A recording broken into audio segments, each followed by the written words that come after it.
जय गजानन माऊली. आपले श्री गजानन अनुभव या यूट्यूब चॅनलमध्ये आपलं स्वागत आहे. यामध्ये आपण श्री गजानन महाराजांविषयी भक्तांना आलेले अनुभव ऐकणार आहोत. श्री गजानन महाराज की जय. पहिला अनुभव, तूच मुक्तिदाता. जय गजानन.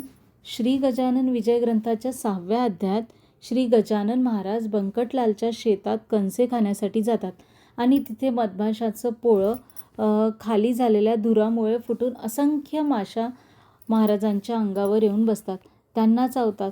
तेव्हा बंकटलाल चिंतित होतो. ते पाहून महाराज त्याला म्हणतात, सच्चिदानंद स्वरूपाला जाणल्यामुळे मला मधमाशांची बाधा होणार नाही. नंतर महाराज माशांना उडून जाण्याची सूचना करतात व माशा निघून जातात. साधारण 25-1 वर्षापूर्वीची गोष्ट असावी. आमचे एक स्नेही श्री बाळ तथ्थे सांगत होते. अकोला येथील एका सहनिवासात जोशी म्हणून एक कुटुंब राहत होतं. आजी, आजोबा, मुलगा, सून, नातवंड असं छान एकत्र कुटुंब पहिल्या मजल्यावर त्यांचं राहणं होतं. एकदा त्यांच्याकडे घराच्या बाल्कनीत मधमाशांनी पोळं तयार केलं. पुढे मधमाशांचा त्रास इतका वाढला की बाल्कनीत माशा घोंगावू लागल्या आणि त्यांना त्या जागेचा वापर बंद करावा लागला. बाल्कनीत जाण्याचं दार बंद केलं, पण हा काही त्यावर उपाय नव्हता.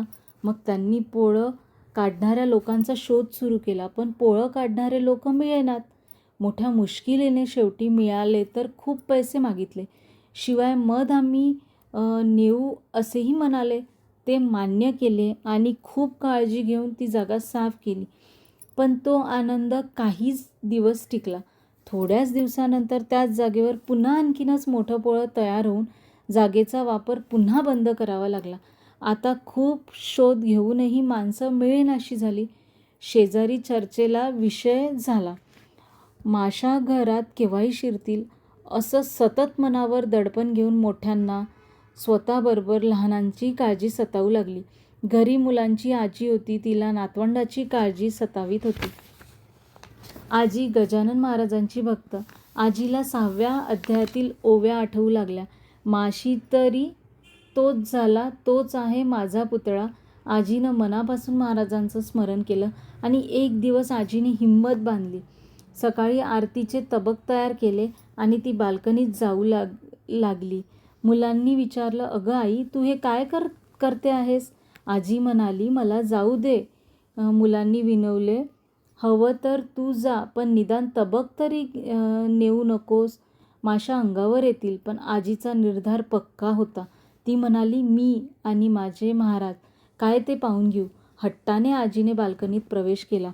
दार लोटून घेतलं. काही मिनिटे शांततेत आणि दडपणाखाली गेली. थोड्या वेळात आजीने हात घेऊन दार पुन्हा लावून घेतलं. घरातील सर्व थोड्या वेळात आपल्या कामात मग्न झालेत. दिवस सरला, संध्याकाळ झाली. डोरबेल वाजली म्हणून दार उघडले तर बाजूच्या बिल्डिंगमधले काका दारात हजर. ते विचारू लागले, माशांना घालवण्यासाठी पुन्हा पैसे दिलेत का? त्यांच्या या प्रश्नाने सगळे आश्चर्यचकित होऊन विचारू लागले, माशा गेल्या? त्यावर काका म्हणाले, अहो, मला दिसल्या नाहीत म्हणून तर मी आलोय. दार उघडून बघितलं तर माशा खरंच निघून गेल्या होत्या. सर्व आजीला विचारू लागले, आजी, तू काय जादू केलीस? आजीचे डोळे भरून आले. आजी म्हणाली, ही माझ्या गजानन महाराजांची किमया बरं. मी त्यांना कळकळून प्रार्थना केली आणि आरती ओवाळून 6व्या अध्यायातील प्रसंग आठवा आणि आमच्यावर कृपा करा अशी मनोभावे विनवणी केली. आजीचे पुढील शब्द आजीला आलेल्या हुंदक्यात विरून गेले. गजानन महाराजांच्या विषयीचा हा अनुभव एकदा गप्पांच्या ओघात काकांनी आम्हाला सांगितला आणि तो ऐकून मी आईच्या आठवणीत हरवून गेले. आमची आई गजानन महाराजांची भक्त. तिच्यामुळेच आम्हा भावंडांना महाराजांचं प्रेम लागलं. महाराजांविषयीची भक्ती आणि श्रद्धा तिच्यात ओतप्रोत भरली होती. सातत्याने श्री गजानन विजय ग्रंथाचे पारायण आणि महाराजांचं स्मरण हा तिचा परिपाठ तिने शेवटपर्यंत टिकवला असं आता आम्ही म्हणू शकतो, कारण आता ती आपल्यात नाही. जाण्यापूर्वी वर्षभर तिच्या तब्येतीची कुरबुर सुरू होती, पण ती जाईल अशी काही तब्येत खराब नव्हती. 2017च्या मार्च महिन्यात तिची तब्येत थोडी नाजूक होती. 8 मार्चला माझी बहीण मला म्हणाली, मी शेगावला जाऊन येऊ का? म्हटलं, अगं जा, शेगावलाच जाते आहे ना, महाराजांना सांगून जा, ते काळजी घेतील. आणि त्यानुसार ती शेगावला रवाना झाली. ती तिकडे गेली आणि इकडे आईची तब्येत अचानकच खूपच बिघडली, इतकी की तिचा अंतकाळ जवळ आल्याची चाहूल आम्हा सर्वांना जाणवली. तसं आईने काही दिवसांपूर्वीच घोषित केलं होतं की प्रकट दिनानंतर मी जाणार. खरोखरच फेब्रुवारीत प्रगट दिन साजरा करून ही आईची प्रयाणाची तयारी आहे हे आम्हा भावंडांच्या लक्षात आलं. आईला अक्षरशः घरघर सुरू झाली. तिच्या जीवाची घालमेल होत होती. आमच्या लक्षात आलं की कशात तरी तिचा जीव अडकला आहे. तिची अवस्था आम्हाला पाहावेना. आम्ही तिच्या कानात कशाची काही इच्छा गुंतली असावी असं गृहीत धरून काही बोलणं सुरू केलं. देवाला प्रार्थना करू लागलो, तिला सोडवा असं महाराजांना म्हणून झालं.